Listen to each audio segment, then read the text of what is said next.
Yes, iyi Bestron kandi munyemerere twemeze tuyivugeho nkwibutsa ko agasashe kamwe kaba box imwe ibiri mu dusashe 15.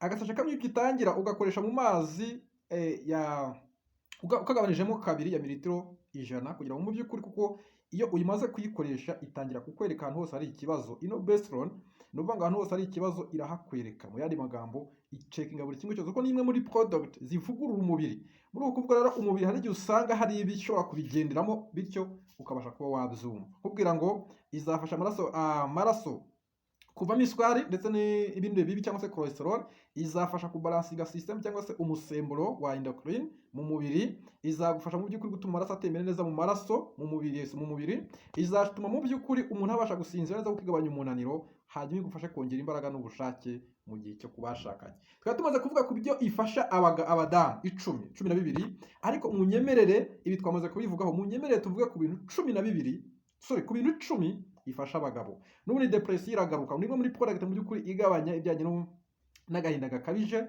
ifasha gukomeza imikaya ku bagabo, ifasha gukomeza amagufa mu by'ukuri umubiri wayikora, kuko ibamo calcium, ibamo ibijyanye na phosphorus ndetse n'indi misemburo n'ubundi butare bwose buboneka umubiri ukeneye umunsi ku munsi. Hanyuma ifasha mu by'ukuri gukomeza umurego ku gitsina gabo, hanyuma ikaba imwe mu by'ukuri ifasha mu bijyanye n'imyororokere cyangwa se ku bijyanye n'uburumbuke ku bagabo. Ikindi gikomeye cyane no product yifitemo, yongera umusemburo wa testosterone ku bagabo, kuko buriya abagabo bose bageze ku myaka 40 kuzamura usanga level y'umusemburo wa testosterone ugenda ugabanuka. Muri uko kugabanuka bishobora kuba byaba intandaro yo kutagira ubushake ku bagabo. Bityo rero no product ni nziza cyane ko wayikoresha, kuko yongera uno musemburo wa testosterone. Ikindi no product ikora yongera imbaraga n'ubushake, ko twabibonye no ku badamu, igafasha ku bijyanye n'imitekerereze ku bwonko, hanyuma igafasha mu byishimo by'imibonano mpuzabitsina ku bagabo. Hanyuma ikindi kintu gikomeye cyane product ikora, ifasha kuri prostate ku bagabo. Ino product kuyikoresha mu by'ukuri ni byiza, kuko mu by'ukuri ikemura ibibazo byinshi ku bijyanye n'igitsina gabo. Nyawe rero bagabo, aho mwamuri hose bijyanye no ku isi, nyawe no product muyigane, muyikoreshe, ni nziza,